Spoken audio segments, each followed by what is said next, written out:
मांग ही तो रहे हैं, पर किससे मांग रहे हैं? जो आपकी गर्दन काट देना चाहता है, जो आपको पूरी तरह से खत्म कर देना चाहता है, आप उससे मांग रहे हैं। क्या ये संभव है जो आप मांग रहे हैं? मैं पूरे विश्वास के साथ कहता हूं, आप मांगते रहिए, आपको कुछ नहीं मिलेगा, कुछ भी। बहुत ज्यादा अगर कुछ मिल गया तो किसी को जो है कोई पद मिल जाएगा, कहीं का चेयरमैन बना दिया जा सकता है, कहीं का वाइस चेयरमैन बना दिया जा सकता है, कहीं का गवर्नर। बहुत ज्यादा अगर हुआ तो इससे ज्यादा कुछ नहीं मिलेगा। अगर संविधान में संशोधन करना है तो कम से कम 362 सीटें बीजेपी के पास होनी चाहिए, कम से कम। कैसे होनी चाहिए मैं आपको बताता हूं। संविधान के अनुच्छेद 368 में संविधान में संशोधन कैसे होता है इसकी व्यवस्था दी गई है।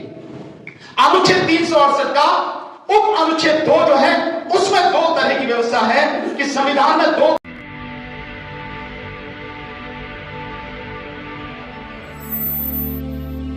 राष्ट्रपिता ज्योतिबा फुले, राष्ट्रमाता सावित्रीबाई फुले, शास्त्री महाराज, बोधिसत्व बाबा साहेब डॉक्टर भीमराव अम्बेडकर जी और बहुजन समाज में सभी संतों और महापुरुषों के चरणों में कोटि कोटि नमन करते हुए आज इस प्रोग्राम के आयोजक अध्यक्षता कर रहे honourable mister justice B Eswaraiah ji, Tamil Nadu से पीएम के एमपी श्री विल्सन साहब, सूरज मंडल साहब, और मंच पर बैठे तमाम सम्मानित साथी और मंच के सामने बैठे हुए मेरे समाज के सभी बुजुर्ग नौजवान साथी बहनें, आप सभी को मेरा नाम बधाई, जय हिंद।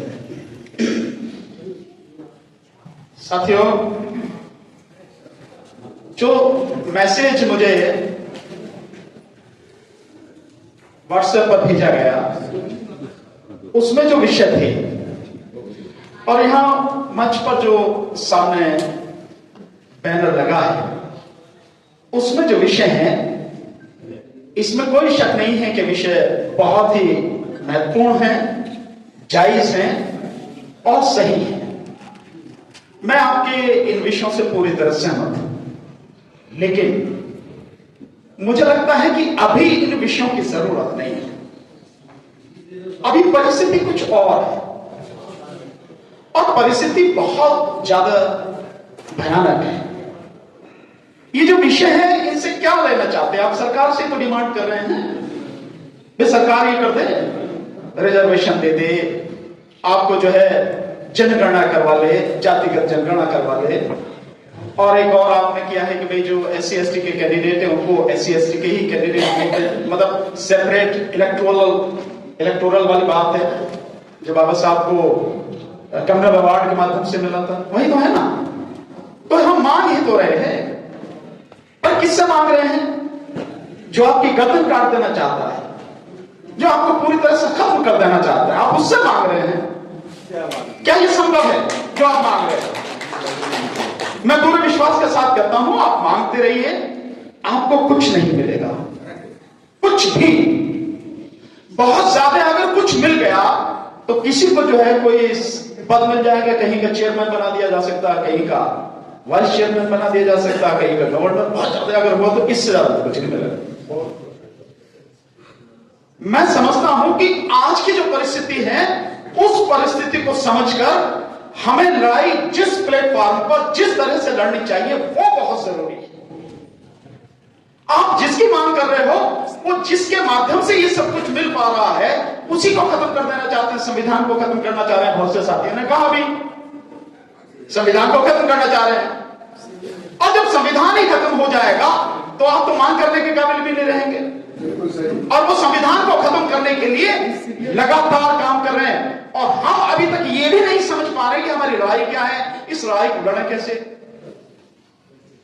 अभी SAR का जिक्र हुआ, SAR के विषय में कहा कि बिहार के लिए SAR की गई, और अब तो 12 राज्यों में चल रही है बिहार के बाद। सर SAR बिहार के लिए नहीं है, SAR इस देश के संविधान को खत्म करने के लिए है। मैं 3 चीजें आपको बताने की, समझाने की कोशिश करूंगा, और वो 3 चीजें हैं। एक SAR, दूसरी जो आपके सामने नहीं है लेकिन विल्सन साहब यहां हैं, अगर मैं गलत नहीं हूं तो पार्लियामेंट में उसकी कमेटी में ये चर्चा चल रही है वन नेशन वन इलेक्शन के बिल पर। ठीक सर। दूसरी बात। तीसरी बात, article 368 of the constitution of India, Bharat के संविधान के अनुच्छेद 368, ये तीनों चीजें आपस में मिली हुई है और यही सबसे बड़ी बात है जिस पे चर्चा होनी चाहिए, जिसको समझना चाहिए, जिसको हमें गांव गांव घर घर जाके अपने समाज को समझाना चाहिए और उसे समझाना चाहिए। अपने मन से डर निकाल के सड़क पर उतरना है हमें, तभी बचेंगे। एसआईआर के माध्यम से क्या कर रहे हैं सर? बिहार से हमारे सामने उदाहरण आया कि एसआईआर के माध्यम से वो जो वोट उनके विरोध में है उन वोटों को काट रहे हैं। कौन है विरोध में? हम लोग ही तो विरोध में हैं। तो एससी की, एसटी की, ओबीसी की और मुस्लिम समाज की वोटें काटी जा रही है। कांग्रेस ने जिस दिन ये चुनाव का परिणाम आ रहा था उसी दिन रात को अगर आप देखें तो बाकायदा केरल कांग्रेस ने एक पूरी लिस्ट दी कि 128 सीटें जो बीजेपी जीत के आई है उनमें 30,000 से लेकर 60,000 तक वोटें काटी गई हैं एसआईआर के माध्यम से। तो वोटें काट दी और काट के उन्होंने जीत गया। ईवीएम फैक्टर है, इसमें कोई शक नहीं है, लेकिन अब ईवीएम से आगे की बात बढ़ गई है, बहुत आगे की बात बढ़ गई है। एक फैक्टर आपको राहुल गांधी जी ने दिखाया जिसमें वोट चोरी किस किस तरह से की जा रही है, सब जानते हैं हम लोग। और वो सारी की सारी चीजें जिस समय एसआईआर की जा रही थी बिहार में, उस समय तमाम पत्रकारों ने, विशेषकर अगर नाम लो अजीत अंजुम और इंडियन एक्सप्रेस जैसे और कई पत्रकारों ने बाकायदा दिखाया कि किस कदर एसआईआर में धांधली हो रही है। एसआईआर में इलेक्शन कमीशन की डायरेक्शन के बावजूद जो डुप्लीकेट फॉर्म दिया जा रहा था वोटर को वो नहीं दिया गया, किसी को भी नहीं दिया गया। कई जगह अपने आप बीपीएलओ ने फॉर्म भर लिया, साइन कर लिए, जमा कर दिए। कई जगह एक एक पते पर हजार वोटें हैं, 750-500 वोटें, एक ही हमारा इतनी वोटें हैं, मकान नंबर 0 है। सारी गड़बड़ियां सब कुछ सबके सामने थी और ये सारी सब कुछ अदालत के सामने भी उसी दौरान आई। सुप्रीम कोर्ट में थी ना, सुप्रीम कोर्ट में करीब 14-15 पिटीशन जैसे ही एसआईआर शुरू हुई सारी जो है उसमें पड़ी, एडीआर वगैरह भी सब लोग शामिल थे, सबसे पहले उन्होंने डाली। और अब तो तमिलनाडु से भी डाल दी गई है, तमिलनाडु से 44 पिटीशन डाली गई हैं जब ये 12 राज्यों में शुरू हुआ जिसमें तमिलनाडु भी है। हुआ क्या है, सुप्रीम कोर्ट ने अपने आप उस एसआईआर को वैलिड साबित कर दिया। जो बेईमानी से, धांधली से बनाई जा रही है एसआईआर, सुप्रीम कोर्ट ने उस पर मोहर लगा दी। डेट देते देते देते देते उसकी जो ड्राफ्ट लिस्ट थी वो भी आ गई, फाइनल लिस्ट थी वो भी आ गई। उसके बाद में चुनाव की घोषणा हो गई, चुनाव भी हो गया और पिटीशन पेंडिंग है। आ रहा है समझ में आपको? तो ये सब कुछ हुआ और अब ये सब कुछ किया जा रहा है 12 राज्यों में, जिसमें 4 की जगह 11 तारीख बढ़ा दी। इसके बाद बाकी राज्यों में किया जाएगा। ये क्यों किया जा रहा है? इसलिए कि जो विरोधी हैं उनकी मैक्सिमम वोट काट के नई वोटर लिस्ट अपने हिसाब से बना लो ताकि इस देश के संविधान को खत्म किया जा सके। कैसे खत्म करें? आपने बीजेपी के नेताओं से एक बात सुनी होगी, हम तो संविधान खत्म करने आए हैं। यही कहा ना, कर्नाटक के एमपी हेगड़े जन कौन है, ऐसी कई लोगों ने कहा कि संविधान खत्म करना है। अनंत हेगड़े सभी कहते हैं, है ना, सभी कहते हैं बिल्कुल। और इसके साथ साथ आपने ये भी सुना होगा 2024 के चुनाव से पहले अब की बार 400 पार। ये 400 पार का नारा क्यों है? ये 400 पार का नारा जो है इसे समझना जरूरी है। सर, हमारे संसद में लोकसभा और राज्यसभा में, लोकसभा में 543 सीटें हैं और 543 सीटों में अगर संविधान में संशोधन करना है तो कम से कम 362 सीटें बीजेपी के पास होनी चाहिए, कम से कम। कैसे होनी चाहिए मैं आपको बताता हूं। संविधान के अनुच्छेद 368 में संविधान में संशोधन कैसे होता है इसकी व्यवस्था दी गई है। अनुच्छेद 368 का उप अनुच्छेद 2 जो है उसमें 2 तरह की व्यवस्था है कि संविधान में 2 तरह से संशोधन हो सकता है। एक, जो भी संशोधन बिल आएगा वो किसी भी सदन में आ सकता है और उस सदन के जितनी टोटल संख्या है उसका आधे से अधिक और जितने लोग मतदान में भाग ले रहे हैं और जितने लोग वहां पर उपस्थित हैं उनका 2/3 2/3 बहुमत होना चाहिए। अब अगर आप राज्यसभा लोकसभा को कैलकुलेट करते हैं तो लोकसभा के 543 में से कितने बैठते हैं 2/3? 362। आगे कितने बैठते हैं? 272 का अगर आप 2/3 कर रहे हैं तो आधा कर रहे हैं तो कितना हुआ? 136। यानी 272 और 136 को जब मिलाएंगे तो कम से कम कोई भी विधेयक संसद में, लोकसभा में तभी पेश हो सकता है जब टोटल सदस्य उस दिन 408 होने चाहिए। उन 408 में से 272 होंगे, 2 पास होगा, नहीं तो पास नहीं होगा। और सारे अगर होते हैं तो 362 सीटें बीजेपी को चाहिए। इसलिए 400 पार का नारा है लोकसभा में, ताकि वो संविधान को खत्म कर सकें। लेकिन केवल इतनी बात नहीं कि इतना चाहिए, उसमें और एक बहुत बड़ा जो झोल है, एक बहुत बड़ी जो बात है वो ये है कि इसके अलावा आधे राज्यों का, कम से कम आधे राज्यों का समर्थन चाहिए, वो भी वहां की विधानसभाओं द्वारा पारित प्रस्ताव के बाद पर। वो किस पे चाहिए, इसको समझने की जरूरत है। असली सारी चीजें यही है, वो है जो अनुच्छेद 54 यानी आर्टिकल 54 क्या है? राष्ट्रपति का चुनाव। आर्टिकल 55 क्या है? राष्ट्रपति के चुनाव की प्रक्रिया। आर्टिकल 73 क्या है? संघ की कार्यकारी शक्तियों का विस्तार। आर्टिकल 162 क्या है? राज्य की कार्यकारी शक्तियों का विस्तार। इसके अलावा आर्टिकल 241 क्या है? संघ राज्य क्षेत्रों की हाई कोर्ट। इसके अलावा आर्टिकल 279A क्या है? जीएसटी।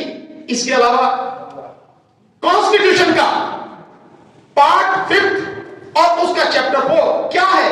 देश की सर्वोच्च न्यायपालिका, सुप्रीम कोर्ट। इसके अलावा पार्ट 6 उसका चैप्टर 5 क्या है? राज्यों की हाई कोर्ट। इसके अलावा पार्ट 11 उसका चैप्टर 1 क्या है? राज्यों और केंद्र के बीच में शक्तियों का, विधायी शक्तियों का जो बंटवारा है वो है। इसके अलावा क्या है? इसके अलावा और जो चीजें हैं, इसके अलावा है जो 7वीं अनुसूची है, 7th शेड्यूल, वो 7वें राज्यों का प्रतिनिधित्व संसद में कैसा होना चाहिए ये, और इसके साथ जो कुल अनुच्छेद 368 है, इनमें अगर संशोधन करना है तो न केवल जो सदन है उसके आधे से ज्यादा सदस्यों का समर्थन हो, साथ में 2/3, और इसके साथ वो आगे जो राज्य हैं आधे से अधिक राज्यों का समर्थन चाहिए, कम से कम आधे राज्यों का। ये नहीं है बीजेपी के पास। अगर ये होता, या जिस दिन हो जाएगा उसी दिन संविधान खत्म हो जाएगा और आप झंडी हिलाते रहना, आपको बस की कुछ नहीं कर सकते। इसीलिए एसआईआर की जा रही है पूरे देश में। इसको रोकना तो बिहार नहीं, लेकिन किसी ने नहीं रोका। आप वोट चोरी की बात करते रह गए, एसआईआर हो गई, इलेक्शन हो गया, परिणाम आपके सामने। तो एसआईआर के माध्यम से पूरे देश में एक लिस्ट बनाई जा रही है, वो एसआईआर जिसका जिक्र न तो संविधान में है, न ही पीपल्स रिप्रेजेंटेशन एक्ट 1951 में है, कहीं नहीं। गैर कानूनी, गैर संवैधानिक एक व्यवस्था चल रही है, सुप्रीम कोर्ट के संरक्षण में चल रही है। मैं यही शब्द इस्तेमाल कर रहा हूं, सुप्रीम कोर्ट की देखरेख में, उसके संरक्षण में चल रही है। सब कुछ हो रहा है।